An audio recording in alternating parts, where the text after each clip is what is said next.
I last year went through a very tough year. Last year and a little bit going into even the year before that, towards the end of that year. Anyway, basically last year, went through a difficult year. It's a trying year.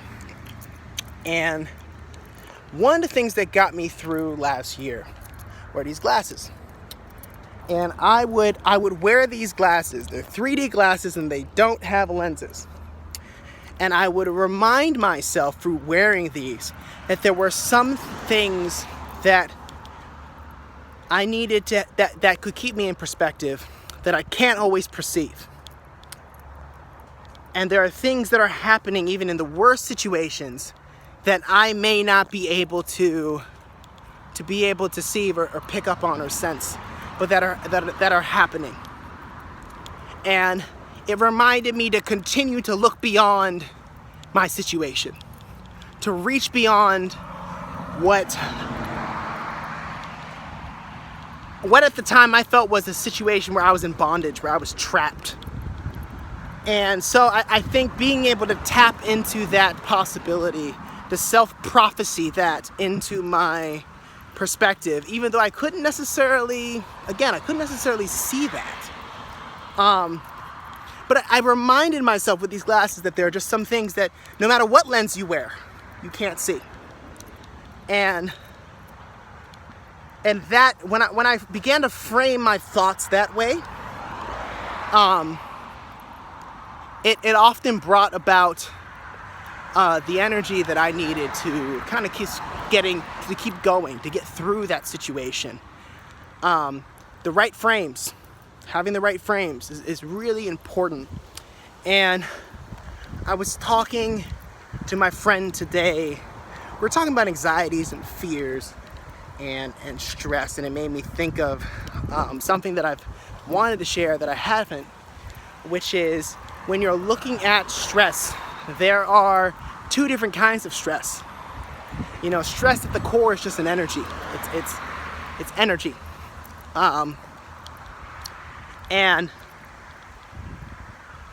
you know, a horse's muscles, they tense before, and our muscles, they tense before they release and before we're able to lift off the ground and jump.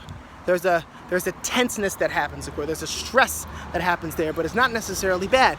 That said, there is stress that can be, and that can, you know, when we talked about being stressed out,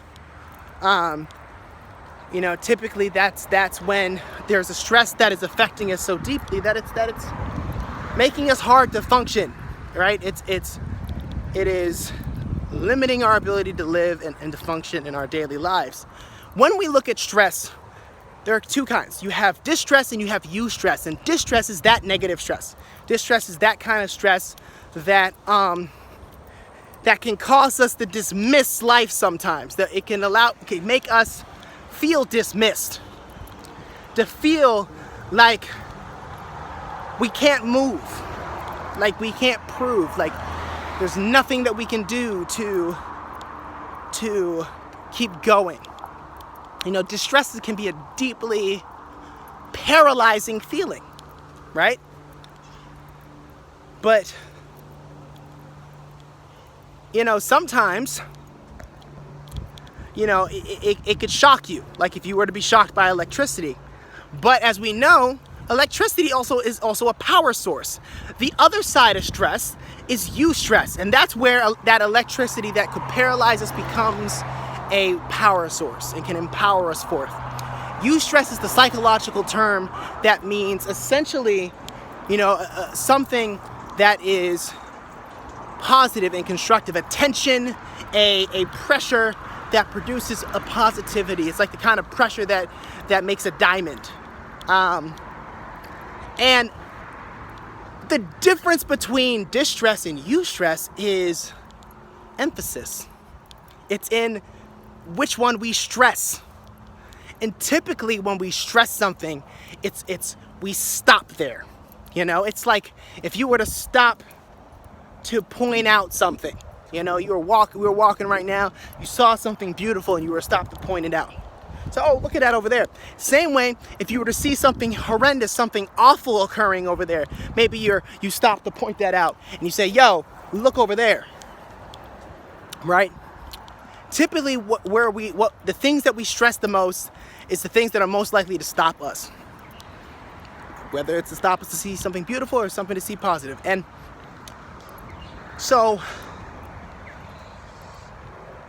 a stress puts a period on a sentence. And we'll get into that kind of thing later on. But a stress can put a period on a sentence that was meant to be a story. Stress can put a period on a sentence that hasn't completed itself.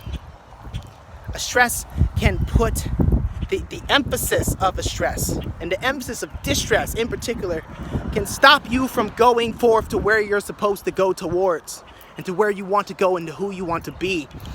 And I think the way we stress things, the way we emphasize things is the key, and a key, and the key which is also a key is opening a door, and key that is also energy, like the Chinese, the Japanese rendering of ki, like Ki. I think the key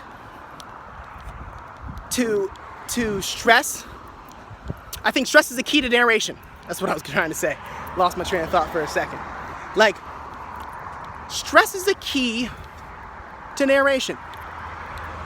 Stress determines where the train of our thoughts and our ideas and our emotions, where that energy motions towards, where that motion takes us. Narration, how we narrate ourselves, how we rate ourselves, has a lot to do with what we stress. It is the difference between harm and harmony. If you stress harmony, if you stress the whole word, if you stress the bigger picture, you see harmony. If you stress a small point, if you stress something that is pointing out the negative, it's stressing the harm. So it's like, will you stress the harm or the harmony? Right? In the things you're thinking, in the words you're thinking, in the words you're saying, in the actions that those words are causing to walk out into your life. Narration is all about emphasis. It's all about being able to share what is significant about a story, what is significant about yourself. So your emphasis is everything in narration. Emphasis is everything. That emphasis can place a period on something. It can stop a story. That emphasis can start a new one. It can start a new one. It can move a story forward. It can paralyze you, or it could electrify you into action. It could be a paralysis or a source of power. So, what will you stress today? Where will your emphasis lie?